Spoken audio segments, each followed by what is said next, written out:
Ils se sont démarqués dans le monde de la science, avec des œuvres qui font parler d'eux partout au monde. Des légendes inspirées.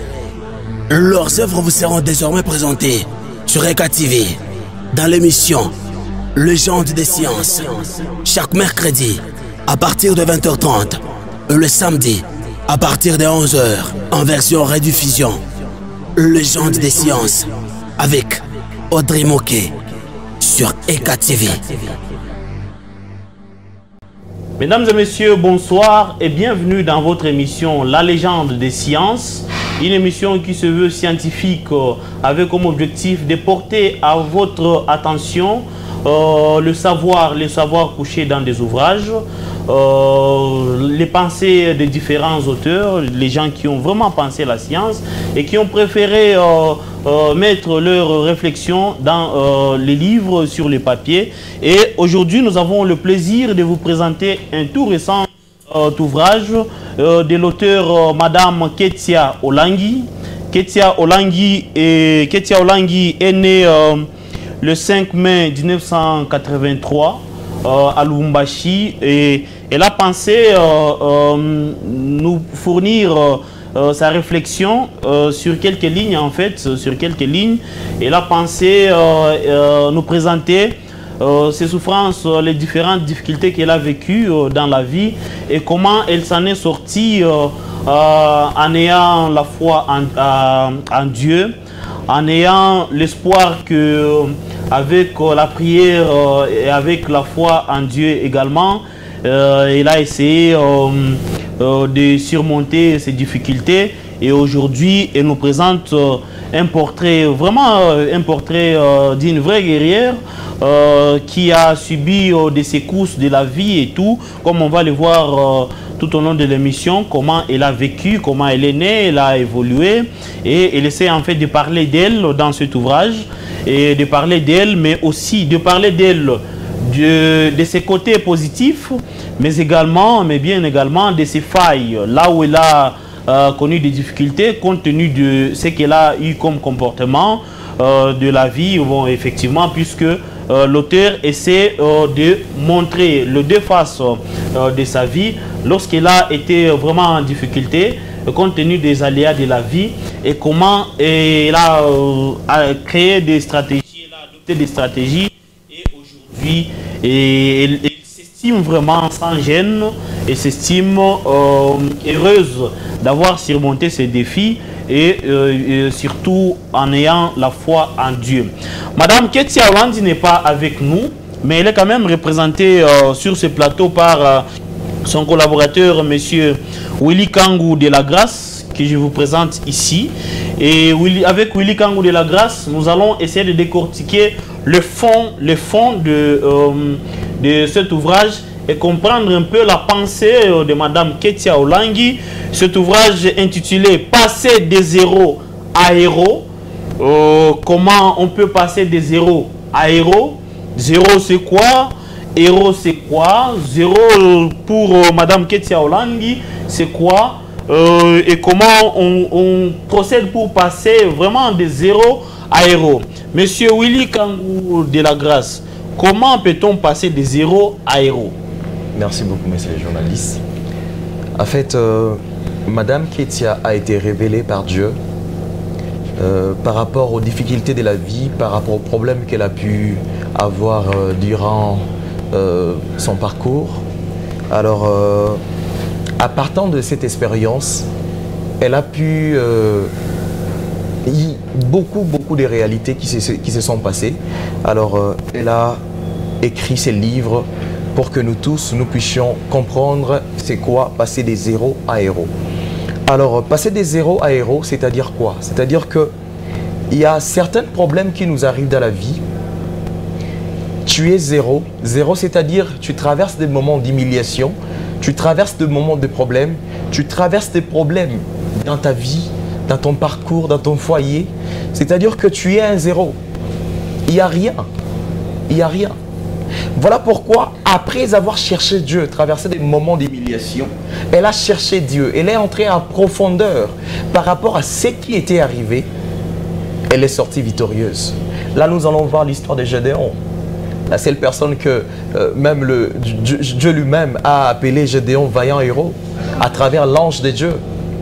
La Bible nous dit, à un moment donné, Gédéon était zéro. Gédéon était zéro. Et rejeté des hommes, humilié. Et à ce moment-là, Dieu commençait à forger Gédéon. Dieu commençait à parler à Gédéon. Voilà pourquoi, à un moment donné, l'ange de l'Éternel a apparu à Gédéon pour le dire. Gédéon, tu as été choisi par Dieu. L'Esprit de Dieu est en toi, vaillant héros. Et c'est à ces moments-ci, c'est à ces moments-là, pardon, cette idée des zéros en héros est sortie. Merci beaucoup. Merci, Monsieur Willy Kangou, pour ces explications, en fait, sur le fondement du sujet, du titre de l'ouvrage, Passer des zéros à héros. Chers téléspectateurs, j'espère que vous avez bien saisi. Monsieur Willy Kangou, il y a tout un chapitre consacré sur les chiffres 7 et 5. Selon l'auteur dans l'ouvrage, elle essaie d'expliquer que 7 pour elle représente la perfection et 5 représente la grâce. Pourquoi? Peut-on vraiment comprendre quels représentent ces deux chiffres dans la vie de Madame Ketia Olangi? Ok, merci beaucoup, monsieur le journaliste. En réalité, ces chiffres 7 et 5 représentent beaucoup dans la vie de Maman Ketia. Pourquoi? Parce que elle est née dans la famille de 5 enfants, dont elle est la 5e. De 7 enfants, pardon. De 7 enfants, dont elle est la 5e. Alors, si on comprend bien, elle est née le 7e jour du 5e mois. Voilà pourquoi cette coïncidence est arrivée. Alors, lorsqu'elle parle des chiffres 7 et des chiffres 5, le chiffre 5 représente la grâce et le chiffre 7 représente la perfection. Voilà pourquoi... La perfection dans quoi? Dans tous les domaines. Dans tous les domaines. Ah, donc, pour elle, le chiffre 7 qui représente sa date de naissance, son jour de naissance, pour elle, donc cette date représente la perfection pour elle dans toutes ses entreprises. Exactement. Très bien, mais également, elle essaie de nous présenter, en fait, en parlant de sa vie, elle essaie de nous présenter les difficultés qu'elle a connues. Au niveau de la page 39, elle essaie de parler de ce qu'elle a connu dans le mariage, des difficultés du mariage qui ont abouti en fait au divorce, à son divorce. Et après son divorce, elle a vu sa vie s'effondrer. Ça fait vraiment partie de ces difficultés de la vie. Elle a vu sa vie s'effondrer, elle a vu le monde tomber sur elle. Et elle était vraiment déprimée, elle était terrifiée, perdue, voilà. Mais comment a-t-elle fait pour surmonter toutes ces situations? Elle qui, selon son livre, elle est née d'une famille chrétienne, d'une bonne famille, d'une famille stable, mais elle ne s'imaginait pas vraiment vivre des situations où elle pouvait manquer de l'argent. Elle qui est une croyante, fille d'une famille chrétienne, d'un pasteur, des pères et des mères pasteurs, mais quand même elle a été perdue, elle a manqué de l'argent selon elle, et là elle s'est trouvée dans des situations où il n'avait pas d'argent, et même son mariage a aussi capoté. Selon elle, le mariage a capoté puisqu'elle n'a pas fait le choix, elle n'a pas vraiment associé Dieu à son choix, et voilà, elle s'est retrouvée dans une situation où elle ne savait plus avancer, elle a connu ainsi des difficultés. Mais comment elle est arrivée à s'en sortir? Parce que selon elle, elle a été vraiment déprimée. Et elle n'avait plus de force. Et elle n'avait même pas le courage de dire les souffrances qu'elle subissait dans sa vie. Pourquoi? Puisqu'elle se disait, peut-être on ne va pas me croire. Peut-être qui va me croire par rapport à ce que je vais raconter et tout. Alors, comment elle a pu s'en sortir après toutes ces souffrances? Exactement, monsieur le journaliste. Vous savez, la vie qu'on mène, c'est pas facile. Ça ne veut pas dire que parce que nous venons dans une famille chrétienne, cela veut dire qu'il n'y a pas de condamnation. La condamnation existe. La malédiction existe. Vous savez, il fallait qu'elle puisse traverser par là, passer par là, pour qu'elle puisse découvrir en réalité qui elle était. Ces problèmes, ces difficultés, ces manques, ça l'avait forgée. Ça l'avait poussée à chercher encore beaucoup Dieu. Lorsqu'elle voyait qu'il y avait des problèmes devant elle, surtout des problèmes du mariage, problèmes de manque d'argent, ça l'avait poussée à chercher encore plus Dieu. Et en cherchant Dieu, Dieu s'est révélé en elle. Voilà pourquoi elle a intitulé ses livres « Passer des zéros en héros ». À ces moments qu'elle n'avait rien, à ces moments que le chagrin des divorces était en elle, voilà pourquoi elle était en zéro. Et c'est en zéro que Dieu l'a visité. En étant zéro que Dieu l'a parlé. Voilà pourquoi je mérite te dire, ces livres est vraiment beaucoup inspiré. Je demanderai aux gens de vraiment chercher ça et vous allez découvrir en réalité beaucoup de choses. Merci beaucoup. Très bien. L'auteur parle aussi, elle fait un récit sur la reine Esther dans son ouvrage. Elle fait vraiment un récit sur la reine Esther. Mais là, nous parlons de la reine Esther, de la Bible. Mais quel rapport avec elle, puisqu'elle essaie de se représenter en la reine Esther. Mais quelle est la particularité en fait entre Madame Ketia Olangi et la reine Esther, dont elle fait vraiment un récit très intéressant dans cet ouvrage? Merci beaucoup. Vous savez, la vie d'Esther n'était pas facile. Si on rentre dans la Bible, Esther c'était une personne qui a traversé des moments difficiles. Esther c'était une personne qui a perdu ses parents en étant enfant. Trop jeune, ouais. Alors, Esther, en étant une fille, elle n'a pas eu l'affection de ses parents. Jusqu'au point, j'espère que vous connaissez l'histoire très bien d'Esther. Et qu'est-ce que l'auteur est en train de faire un peu de parallélisme avec la vie d'Esther? Il a perdu aussi ses enfants. Exactement. Ses parents. Et il a perdu ses parents. Bon, en réalité, manque d'affection, ça ne veut pas dire perdre de parents ou avoir personne à tes côtés. Mais l'auteur fait un peu le parallélisme avec sa vie en disant quoi? La vie d'Esther n'était pas facile. Dieu peut ramener d'une personne de zéro en héros. C'est-à-dire que d'une néant, sans adresse, oui, sans personne. Et Dieu a considéré Esther. Exactement. Ainsi. Sans personne. Et aujourd'hui, on est en train de parler d'Esther partout. Oui. Et Esther, on peut représenter, c'était une Esther femme qui a vécu une situation où la femme était même marginalisée. Oui, oui, on ne peut pas s'imaginer une reine femme, une femme à la tête d'un royaume. Exactement. Mais Dieu l'a choisi quand même. Exactement. En parlant à cette époque-là, le femme n'avait pas droit. Tout à fait. À parler devant les gens. Le femme n'avait pas droit à beaucoup de choses. Et voilà pourquoi, si on peut dire, Esther, elle a pris cette décision en disant en elle-même, si périr, je périrai. Et la femme, on parle de Maman Ketia. Aujourd'hui, je peux dire, elle est comme Esther. Et là, elle s'est posé beaucoup de questions. Exactement. Après la disparition de ses parents. Exactement. Et elle a repensé sa vie compte tenu des difficultés qu'elle vivait. Malgré qu'elle avait des difficultés, il y a les parents qui sont partis aussi d'un coup comme ça. Exactement. Et elle le dit même dans le livre. Bon, lorsque ses parents sont partis, bon, et n'avait plus vers qui se tourner. Et là, il s'est trouvé vraiment perdu. Mais quand même, il a essayé de se reconstruire. Et il a trouvé des gens proches qui l'ont vraiment aidé à surmonter ces moments. Il y a même le pasteur, je crois que le pasteur qui a préfacé cet ouvrage, le pasteur qui a préfacé cet ouvrage également. Il y a l'apôtre Yao Mouenadra. Je pense ça fait partie des gens. Il y a des gens qui l'ont accompagné à surmonter toutes ces épreuves.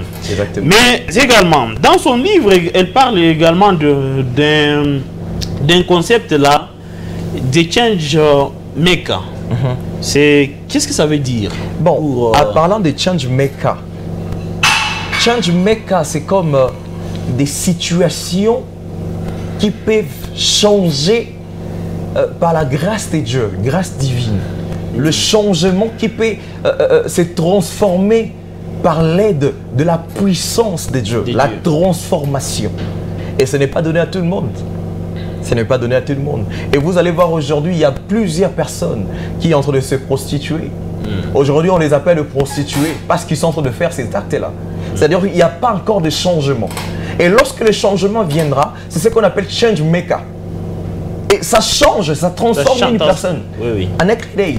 Et la personne qui était païen ou païenne, directement en éclairé, sa vie a changé. C'est quelque chose comme ça que l'auteur est en train de nous expliquer. Puisqu'elle a vécu aussi ça, elle a vécu des difficultés. Exactement. Mais après, en parlant, même après le divorce, c'était pas facile. Vous savez, il y a beaucoup de gens. Ça ne peut pas être facile, ça n'a jamais été facile le divorce. Il y a beaucoup de gens qui, après ce divorce, ils sont en train de se mettre dans des vies un peu compliquées. Tout à fait. Mais elle, au lieu de faire de la vie, le péché, la prostituée. Puisqu'elle dit, après le divorce, elle s'est posé beaucoup de questions. Qu'est-ce que je vais devenir? Mes enfants et tout, ma famille, tous mes rêves s'envolent comme ça, oui. Mais donc, elle a vécu cette situation, ce genre de situation.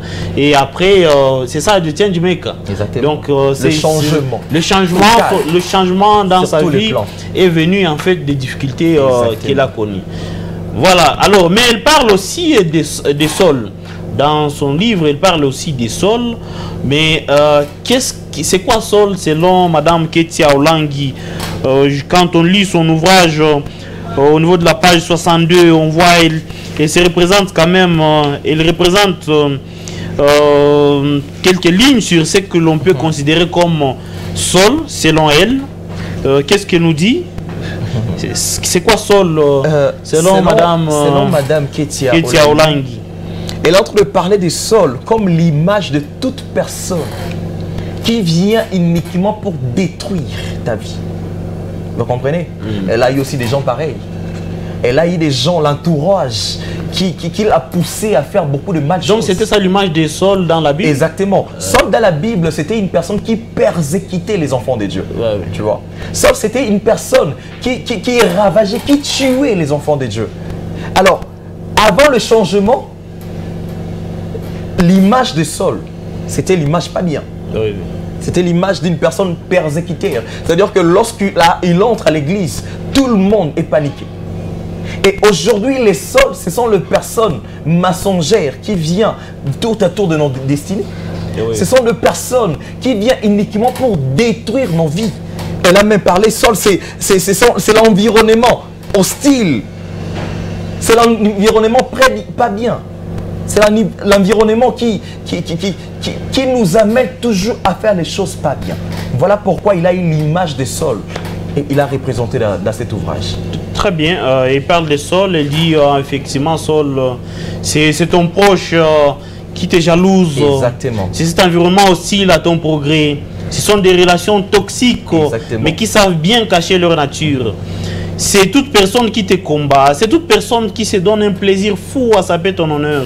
C'est tout celui qui se livre à cœur joie à te vilipender, à d'éviter des propos désobligeants à ton encontre et à saper ton honneur. Exactement. Et pendant ces moments de souffrance, il a connu ces personnes. Selon elle, il a connu ces personnes. Il y a des personnes qui ont profité de ces souffrances pour l'humilier, pour la calomnier, pour la vilipender. D'ailleurs, tu sais, à chaque moment qu'on traverse des moments sombres de nos vies, est-ce que tu sais qu'il y a certaines personnes, peut-être même la plupart de personnes que toi tu les as aidées. Et la majorité de ces personnes, lorsque tu traverses des moments difficiles, se retournent contre toi. Exactement. Exactement. Et elle aussi, elle a passé par là. Il y a des gens qui ont dit, voilà la fille de maman Olangi, pourquoi divorcer? Comment elle peut divorcer tout ça? Il y a des gens une fille issue d'une famille si chrétienne? Exactement. Et maman pasteur, papa pasteur, selon ce que les gens sont en train de dire. Tu vois? Mais comment vous pouvez arriver à ces moments où tu pouvais accepter tout, mais pas le divorce? Il y a des gens pareils. C'est un peu ça. Bien, merci. Elle parle également dans son ouvrage, elle nous présente le portrait d'une femme entrepreneur. Selon elle, il se présente vraiment comme une femme entrepreneur et avec comme objectif de réveiller la femme et réveiller surtout la femme chrétienne. à travers l'entrepreneuriat, réveiller la femme chrétienne, l'amener à entreprendre des initiatives pouvant l'aider à stabiliser sa situation, à se rendre un tout petit peu autonome compte tenu des réalités de la vie et tout. Voilà. Bon, je comprends quand même que c'est pour elle, la femme chrétienne ne doit pas passer des journées à l'église en train de prier et attendre le salut venu du ciel, mais elle doit aussi travailler. Pourquoi? Exactement. Vous savez, comment est-ce qu'elle procède? Comment est-ce qu'elle procède pour réveiller la femme chrétienne et l'amener vraiment dans des initiatives entrepreneuriales? Vous savez, je veux vous dire ouvertement aujourd'hui, être chrétien ne veut pas dire que tu puisses tout laisser. Et je te dirais aujourd'hui même, il y a des chrétiens fainéants et des chrétiens fainéantes. Cela veut dire que parce que je suis en train de prier que Dieu va me donner l'argent. Non, Dieu ne peut pas quitter son trône pour te donner l'argent. Dieu a besoin actuellement de femmes battantes. Vous savez, nous on l'appelle au ministère Maman Générale. Vous savez pourquoi? Pourquoi? Parce que elle est comme un homme. Elle pense comme un homme. Elle réfléchit comme un homme. Les choses que les hommes peuvent faire, elles aussi peuvent le faire. Et c'est ça, elle est en train d'amener une génération de femmes, exactement, une génération de femmes, à disant que non, on ne peut pas être soumis seulement aux hommes. On ne peut pas être là seulement à la maison, mais on peut aussi se battre, à créer aussi les entreprises, en parlant d'elles. Mais la soumission, c'est biblique? Oui, la soumission, c'est biblique. Ouais. Mais ça ne veut pas dire que parce que je suis soumise, et je veux tout laisser, que l'homme puisse tout faire. Non. Je peux aussi aider mon mari. Voilà. C'est ce qu'elle est en train de dire. Je peux aussi aider. Je peux aussi partager les charges du ménage. Je dois aussi faire des entrées, créer des initiatives pouvant aider mon ménage à évoluer financièrement. Je ne dois pas être là, une femme à la maison, à attendre tout de son mari, en train de prier pour le mari, pour la maison et pour les enfants. Et autre chose, ce n'est pas mauvais de prier pour son mari. Oui, c'est bon. Pas mauvais, c'est bon. Mais cela veut dire tu dois aussi créer. Même si tu n'as pas le travail, tu peux vendre de petits trucs devant la maison. Même si tu n'as pas le travail, tu peux faire le champ. Tu peux faire donc espérer que dans son église, les femmes ne passent pas des journées à l'église en train de prier. Bon, si j'affirme ça, ça sera un peu donner l'image bonne de notre ministère. Tu sais, non, vous avez, il y a aussi des femmes fainéantes, si je peux dire. Mais elles poussent ces femmes à se réveiller. Réveiller, c'est le concept d'ailleurs qu'elle utilise dans ce livre. Réveiller, elle vient avec l'objectif de réveiller les femmes et surtout la femme chrétienne à penser aussi des initiatives créatrices des revenus et pour sortir de ces situations où on a toujours considéré la femme comme la mère des enfants, la mère de la maison, la femme à la cuisine, voilà. Il faut qu'elle crée aussi des initiatives. Et elle dit, pour changer, pour passer de zéro à héros, selon Madame Ketia Olangi, il faut accepter son échec pour avancer. Pour elle, elle a accepté son échec, elle a accepté qu'elle avait perdu, puisque quand elle parle même de son divorce, elle dit, moi, ça fait partie des échecs de sa vie. Mais elle a accepté la situation, compte tenu de tout ce que pouvaient dire les gens, elle a accepté sa situation, elle a accepté qu'elle avait échoué, qu'elle avait peut-être fait un mauvais choix. Et pour elle, il faut accepter son échec pour passer de zéro à héros. Il faut vraiment accepter à un certain moment de la vie qu'on a échoué. Par rapport aux attentes qu'on s'était faites au départ, on a échoué. Et lorsqu'on accepte qu'on a échoué, on s'est passé d'une étape à une autre. Et elle dit une phrase vraiment largement intéressante qui m'a vraiment fortement inspiré et que je garderai peut-être toute ma vie de Madame Ketia Olangi. Elle dit condamner les autres est commode dans notre génération. On s'évertue plus à fustiger nos semblables plutôt qu'à les comprendre. C'est vraiment ça, c'est vraiment l'image de notre société aujourd'hui, c'est l'image de notre génération. Lorsqu'on vit des difficultés, lorsqu'on vit certaines situations, il y a vraiment beaucoup de gens qui sont là à vous condamner. Il y a des gens qui sont là à vous persécuter. Il y a des gens qui sont là à profiter de la situation pour vous réduire, pour vous humilier. C'est ça notre génération. Au lieu de chercher à vous comprendre, au lieu de chercher à réfléchir et à se demander pourquoi telle personne, pourquoi elle réagit comme ça, pourquoi elle se retrouve dans une telle situation. C'est comme ça, c'est ça. C'est comme ça qu'il devrait évoluer vraiment une société normale. Pourquoi elle s'est retrouvée dans cette situation? Pourquoi une femme issue d'une famille chrétienne s'est retrouvée vraiment obligée de divorcer? Pourquoi? Il faut vraiment vous poser toutes ces questions pour comprendre la personne et ses décisions. Exactement. Et il s'est dit, bon, au lieu de réfléchir dans ce sens, et elle dit, nous sommes là, nous sommes vraiment là pour condamner les autres. Et c'est ça l'image de notre génération. Oui, oui. Et là, elle nous interpelle.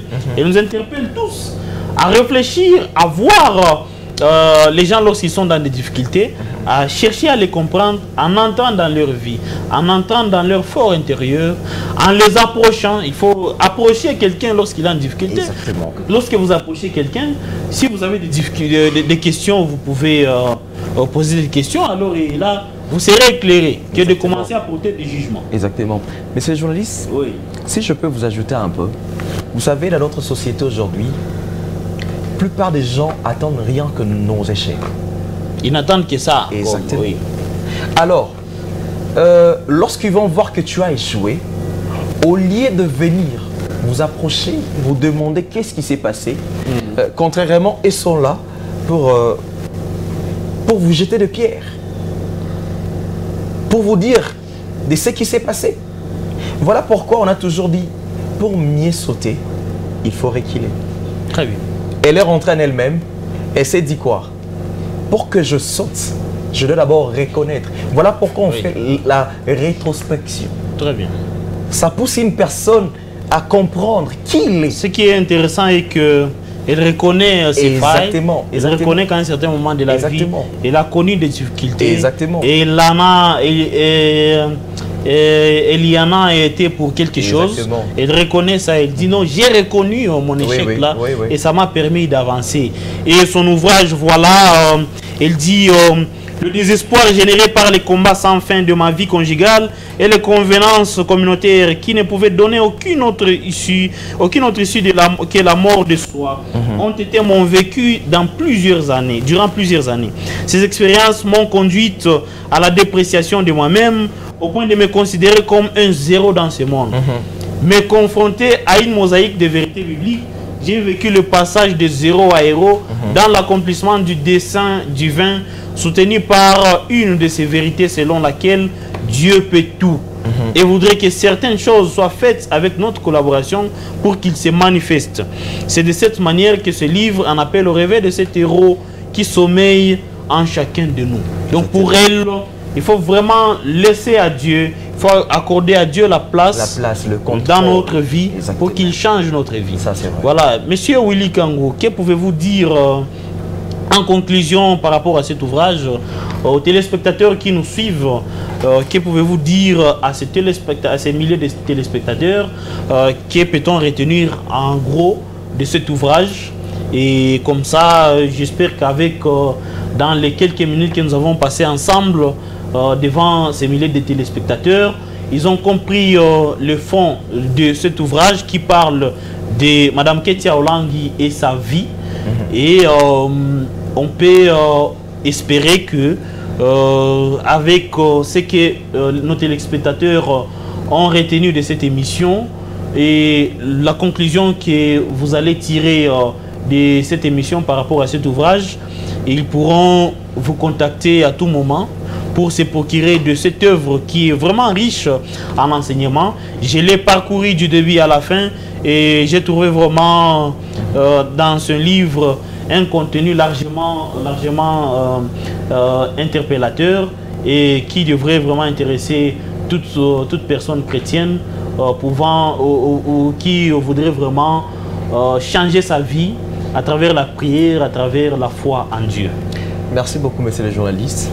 Ce que je peux dire en conclusion, je vais d'abord recommander tout le monde à acheter ces livres. Je vais recommander tout le monde à acheter ces livres. Et passer des zéros à héros, c'est quelque chose, c'est une bénédiction. Des fois, nous devons accepter l'échec pour que demain, nous puissions réussir. Des fois, nous devons accepter l'humiliation parce qu'à travers cette humiliation, ça nous amènera à la hauteur. Ça nous amènera à la grandeur. Des fois, il faut accepter de perdre pour que demain, Dieu puisse t'élever. Alors, je vais demander à tout le monde, à ces moments qui sont en train de traverser des moments difficiles, des moments de problèmes. Tu as même divorcé aussi, mais tu ne sais pas comment se relever.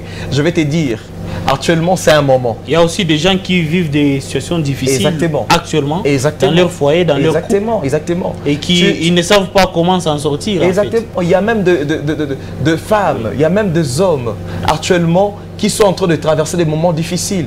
Je vous recommande d'acheter cet ouvrage et vous serez vraiment bénis. Merci, chers téléspectateurs, d'avoir suivi, d'avoir été nombreux à nous suivre ce soir pour cette émission La Légende des Sciences, une émission qui se veut scientifique. Et merci également à tous les amis de Maman Ketia Olangui qui certainement vont acheter cet ouvrage pour accompagner cette pensée. Merci.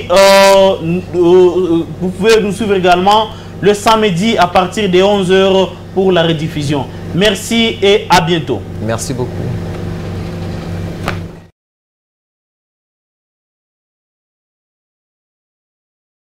Ils se sont démarqués dans le monde de la science, avec des œuvres qui font parler d'eux partout au monde. Des légendes inspirées.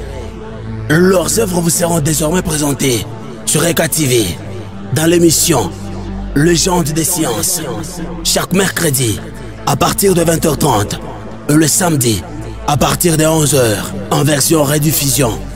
Légende des Sciences avec Audrey Moquet sur ECA TV.